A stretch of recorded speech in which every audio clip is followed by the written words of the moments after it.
కూటమి ప్రభుత్వంలో మెడికల్ కాలేజీలకు చంద్రగ్రహణం పట్టింది. కమిషన్ల దందా కోసం, తన బినామీల జోబులు నింపడం కోసం మెడికల్ కాలేజీలను ప్రైవేట్ పరం చేస్తున్నారు. 100 ఏళ్ల చరిత్రను రాసేలా వైఎస్ జగన్ ప్రభుత్వం మెడికల్ కాలేజీలు నిర్మిస్తే ఆ మెడికల్ కాలేజీలను అమ్మకానికి పెట్టేసింది కూటమి సర్కార్. ఒకసారి మచిలీపట్నం వెళ్దాం. రాష్ట్ర వ్యాప్తంగా కూడా విద్యార్థుల నుంచి ముఖ్యంగా ఆందోళన వ్యక్తం అవుతున్న పరిస్థితి మనకు కనిపిస్తోంది. ఒకసారి మచిలీపట్నం వెళ్దాం. మా కరెస్పాండెంట్ సురేందర్ అక్కడే ఉన్నారు, మాట్లాడదాం. సురేందర్, చెప్పండి, ప్రభుత్వం తీసుకున్న నిర్ణయాన్ని ఏ రకంగా చూస్తున్నారు? ఎవరితో ఉన్నారు మీరు? అప్డేట్ చెప్పండి. హరి, రాష్ట్ర వ్యాప్తంగా ఉన్న ప్రభుత్వ ఆధ్వర్యంలో నడిచే ప్రైవేట్ మెడికల్ కాలేజీలన్నింటి కూడా ప్రైవేట్ పరం చేయడానికి కూటమి ప్రభుత్వం సంకల్పించింది. నిన్న క్యాబినెట్లో దానికి సంబంధించి ఒక నిర్ణయం కూడా చేసిన పరిస్థితి కనిపించింది.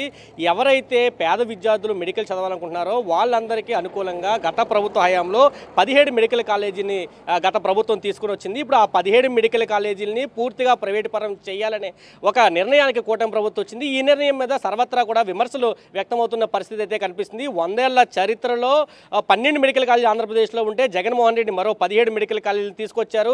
దాదాపు ఎవరైతే పేదలు ఉంటారో వాళ్ళకి వైద్యాన్ని అందుబాటులో తీసుకురావడం కోసం ఒక ప్రయత్నం దీని ద్వారా జరిగిందని చెప్పి అందరూ భావించారు. అయితే ఇప్పుడు మళ్ళీ ప్రైవేట్ పరం చేయడం, కోట్లలో సీట్లు అమ్ముకునే పరిస్థితికి ఆంధ్రప్రదేశ్ వచ్చిందనే చెప్పాలి. దీని మీద సర్వత్రా విమర్శలు అయితే వ్యక్తమవుతున్న పరిస్థితి కనిపిస్తుంది.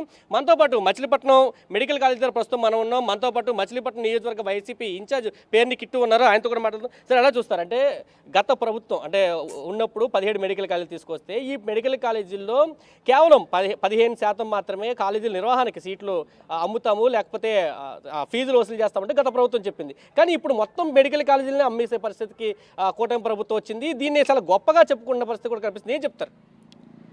దీంట్లో ఏం ఆశ్చర్యపోవాల్సిన అవసరం లేదండి. చంద్రబాబు గారు ఎప్పుడైతే ఈ కూటమి ప్రభుత్వం అందరూ కలిసి ప్రమాణ స్వీకారం చేశారో ఆ రోజు నుంచి అసలు పేద మధ్యతరగతి కుటుంబాలకు బ్లాక్ డేసే నడుస్తున్నాయి. ఈరోజు పేద మధ్యతరగతి కుటుంబాలు చంద్రబాబు గారు వచ్చాక మేము ఈరోజు సంతోషంగా ఇంటికి వెళ్ళామండి, కడుపు నిండా భోజనం చేస్తున్నాం అన్న రోజు ఉందా ఈ సంవత్సరన్నర కాలంలో? కాబట్టి ఇది కూడా మేము పెద్ద షాక్ ఏం ఫీల్ అవ్వట్లేదండి. ఆయన ఫస్ట్ నుంచే, ఎందుకంటే పేద మధ్యతరగతి కుటుంబాలంటే ఆయన కోపం అండి. ఎవరైతే సంపన్నులు ఉంటారో ఆయన చుట్టూ ఉండే చైతన్య నారాయణ కాలేజు ఓనర్లు ఉంటారో ఆయనకి వాళ్ళంటే ఇష్టం. ఎందుకంటే పేద మధ్యతరగతి కుటుంబాలు ఒకటే ఆలోచిస్తారండి, మా పిల్లలకి మేము ఎట్టాగో చదువుకోలేకపోయాం, మా పిల్లలకి ఉన్నత చదువులు చదివిస్తేనే ఈ తర్వాత తరమైనా ముందరికి వెళ్ళొద్దనే ఆలోచనతో పేద మధ్యతరగతి కుటుంబాలు ఉంటాయి. వాళ్ళకి మంచి చేయాలనే జగన్మోహన్ రెడ్డి గారు మంచిగా ఆలోచించి 17 మెడికల్ కాలేజీలు అండి.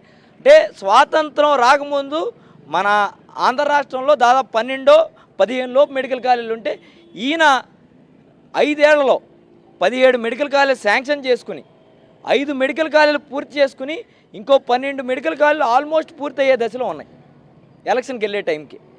ఆ దశలో ఈయన తీసుకొచ్చి, అంటే మధ్యతరగతి కుటుంబం వాడు కూడా నా తరంలోనే పైనుంచి చూసుకున్నా ఎవడూ డాక్టర్ అవ్వలేదు, కానీ ఇప్పుడు నాకు ఒక ఆశ కలిగింది, జగన్మోహన్ రెడ్డి గారు ఇచ్చిన మెడికల్ కాలేజ్ ద్వారా నా పిల్లోడినో బాగా చదివించి ఒక డాక్టర్ని చేయగలనని గుండె మీద చేసుకున్న ఆ రోజులైతే ఈరోజు మనకు ఆశ్చర్యం ఏం లేదు.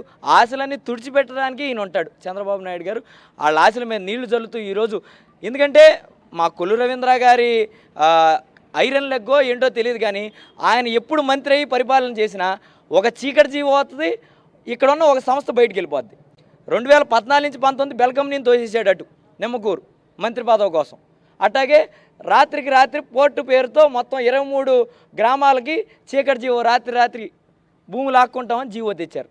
మళ్ళీ ఇప్పుడు 2024లో ఈ చీకటి జీవోతో ఈ కాలేజీని ప్రైవేటైజ్ చేసేయడానికిను దీన్ని తీసుకెళ్ళిపోవడానికి ప్రయత్నాలు చేయడం, ఇవన్నీ చూస్తుంటే మా ఐరన్ లెగ్ మంత్రి గారి దయ వల్ల, చంద్రబాబు గారి దయ వల్ల పేద మధ్యతరగతి కుటుంబాలకి ఎప్పుడు మంచి రోజులు ఉండవనే కనిపిస్తుంది. అంటే దాదాపు 8,500 కోట్ల రూపాయలతోటి మెడికల్ కాలేజీలు ప్రభుత్వం స్థలంలో ప్రభుత్వ డబ్బులతోటి ఇప్పుడు కట్టారు. కానీ ఇప్పుడు అన్ని నిర్మాణం అయిన తర్వాత పూర్తిగా ప్రైవేట్కి ఇవ్వడం చూస్తున్నాం. దాదాపు సీట్లు అన్నీ కూడా యోగాలం పాదయాత్రలో లోకేష్ చాలా ఆర్భాటాలు చేశారు, దీన్ని ఒక ప్రచార ఆయుధంగా కూడా ఉపయోగించుకున్న పరిస్థితి కనిపించింది. సరే, ఇప్పుడు మీకు ఒక సామెత తెలియాలి. మామూలుగా ఒక ఆయన పడవెక్కితే ముందు ఏంటి ఓడమల్లన్న అని తెడ్డు దాటాక ఏమంటాడు, ఎందుకు అవసరం తీరిపోయింది కదా. యోగోళం అనేది కూడా అట్లాంటిదే, అవసరం తీరే వరకు అసలు మీరు నా అన్నలు, మీరు నా తమ్ముళ్ళు, మీరు నా చెల్లెళ్ళు, మిమ్మల్ని అసలు ఆయన ఏం చెప్పాడు అప్పట్లో, అసలు ఈ 15% కూడా ఎత్తేసి మొత్తం అన్ని కాలేజీలని అసలు సెల్ఫ్గా సస్టైన్ అవ్వక్కర్లేదు, గవర్నమెంట్ నుంచే డబ్బులు ఖర్చు పెట్టి చేస్తామని చెప్పి ఈరోజు ఏం చేశాడు, మంత్రి అయ్యాడు, విద్యాశాఖ మంత్రి అయ్యాడు. ఏం చేశాడు ఇప్పుడు? మొత్తానికి అసలు 15% కూడా లేకుండా 100% మీరు కొనుక్కోవాల్సిందే అనే జీవోని తీసుకొచ్చారు, అది కూడా సాయంత్రం.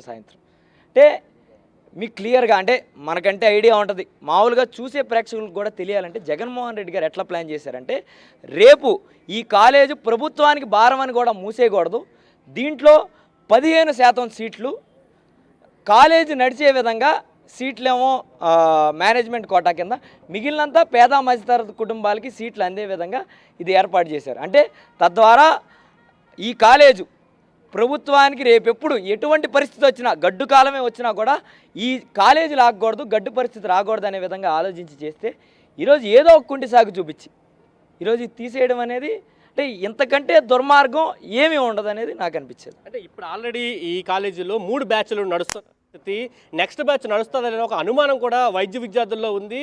ఇప్పుడు చదివే 3 బ్యాచ్లు కూడా రేపొద్దున ఫీజులు కట్టడం మా పరిస్థితి ఒక ఆందోళన కూడా నెలకొని ఉంది. ఏం చెప్తారు వాళ్ళకి?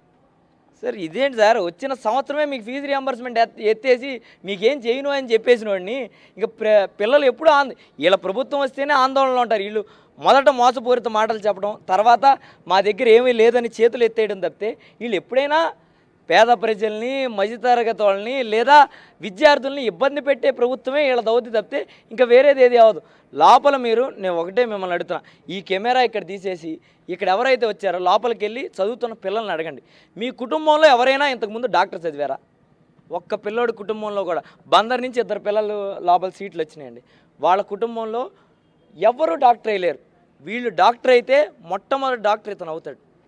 అటువంటి కలల కంటనాలని ఈరోజు మొదటి జీవోలో 10 లేపేసి, నెక్స్ట్ జీవోలో 7 లేపేసి వాళ్ళ భవిష్యత్తును ఏం చేద్దామని ఈరోజు మా పిల్లలకి, అంటే తెలియని వాళ్ళకి మళ్ళీ చెప్తున్నా, ఈ పిల్లలు ఫ్రీ సీట్ తెచ్చుకున్న పిల్లలు సంవత్సరానికి కట్టేది 15,000 రూపాయల ఫీజుతో చదువుకుంటున్నారు.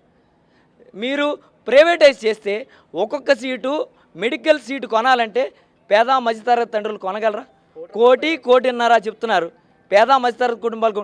అంటే నువ్వేంటి ఏం చెప్పాలనుకున్నా మెసేజ్, కూటమి ప్రభుత్వం వచ్చాక డబ్బున్నోడు మాత్రమే డాక్టర్ అవ్వాలి, పేదవాడు మాత్రం పేషెంట్గానే ఉండాలి. మీరు పేషెంట్ డాక్టర్ రేషియో తీసుకుంటే ఆంధ్రప్రదేశ్లో దాదాపు 500 మందికి ఒక డాక్టర్ ఉన్నాడు. మరి ఇట్లాంటి గవర్నమెంట్ మెడికల్ కాలేజ్ పెడతాం వల్ల, ఆ రేషియో తగ్గడం వల్ల ఒక 100 మందికి 110 మందికి ఒక డాక్టర్ వస్తే దానివల్ల మంచి జరిగేది పేద ప్రజలకే కదా. ఈ మాత్రం ఆలోచించకుండా నువ్వు ఒక ముఖ్యమంత్రి స్థానంలో ఉండటం మా దౌర్భాగ్యం తప్పితే ఇంకేముంటుంది సార్? అంటే పవన్ కళ్యాణ్ కూడా దీన్ని ఒక ఎన్నికల ఆయుధంగా ఉపయోగించుకున్నాడు మెడికల్ కాలేజీని. ఇప్పుడు తానే క్యాబినెట్లో ఉండి ప్రైవేట్కి అనుకూలంగా నిర్ణయం చేయడానికి ఎలా చూస్తారు? పవన్ కళ్యాణ్ చంద్రబాబు నాయుడు గజ దొంగ అయితే ఆయన పక్కన ఈయన ఒక చిట్టు దొంగ. హరిహర వీరమిల్లు సినిమాలోనేమో మంచి దొంగలాగా యాక్ట్ చేశాడు. నిజ జీవితంలోనూ రాజకీయాల్లో వచ్చేసరికి ఇతను చంద్రబాబు నాయుడు పక్కన ఒక చిట్టు దొంగలాగా చేరి రాష్ట్ర ప్రజల్ని చంద్రబాబు నాయుడు ఏ రకంగా దాచుకుంటున్నాడో, పేదోళ్లను కొట్టేసి బడా పెత్తందారులకు ఎలాగైతే దోచిపెడుతున్నాడో దానికి ఇతను పూర్తిగా పక్క నుండి చిరతలు కొడతా ఉన్నాడు. చంద్రబాబు నాయుడుకి చీరగేళ్లాగా మాత్రమే పవన్ కళ్యాణ్ ఈ రోజున ఉన్నాడు ఈ రాష్ట్రంలో. ఈ రోజున పేద మధ్యతరగతి పిల్లల యొక్క డాక్టర్ చదవాలన్న కలలను నిజం చేసిన మహానుభావుడు ఎవరన్నా ఉన్నారంటే అది కేవలం జగన్మోహన్ రెడ్డి మాత్రమే. ఈ రోజున 1750 సీట్లు ప్రతి ఏడాది, అంటే 1750 మంది డాక్టర్లు ఈ రాష్ట్ర ప్రభుత్వం నుంచి పేద మధ్యతరగతి పిల్లలు డాక్టర్లే అవకాశం ఉంటే వాళ్ళ యొక్క ఆశలను మొగ్గలోనే చిదిమేసిన దౌర్భాగ్యుడు ఈ రోజున చంద్రబాబు నాయుడు. ఇతను ఒక ఆరితేరిన దొంగ, ప్రతిసారి కొత్త పేర్లతో వస్తాడు. ఇవాళ పీపీపీ అంటున్నాడు. పబ్లిక్ ప్రైవేట్ పార్ట్నర్షిప్ అంటే పబ్లిక్ సొమ్మును దోచి ప్రైవేట్ వాళ్ళకి పెట్టడమా? పబ్లిక్ ప్రైవేట్ పార్ట్నర్షిప్ అంటే ఏంటి ఇతను చేస్తున్నది? ఈ రోజున అది ఆరోగ్యశ్రీ కానీ అలాగే ఏ పథకం చూసినా సరే ప్రతి దానిలోనూ దోచుకుందాము తిందామనే ఒక ఇదే ఉద్దేశంతో మరి చంద్రబాబు నాయుడు పనిచేస్తూ ఉన్నారు. రాష్ట్రంలో పేదలకు ఆరోగ్య భద్రత లేదు. ఈ రోజున ఇలాంటి ఇప్పుడు మాకు మచిలీపట్నంలో టీచింగ్ హాస్పిటల్, ఇది టీచింగ్ హాస్పిటల్లో సూపర్ స్పెషాలిటీ వైద్యం కొన్ని వేల మంది ప్రజలకు అందుతుంది. ఈ రోజున రాష్ట్రంలో 1,40,00,000 మంది ప్రజలు ఆరోగ్యశ్రీ ద్వారా లబ్ధి పొందారు, ఇలాంటి టీచింగ్ హాస్పిటల్స్ ద్వారా లబ్ధి పొందారు. అలాంటి లబ్ధి లేకుండా ఈ రోజున అవుతుందంటే ఈ పాపము చంద్రబాబు నాయుడుదే.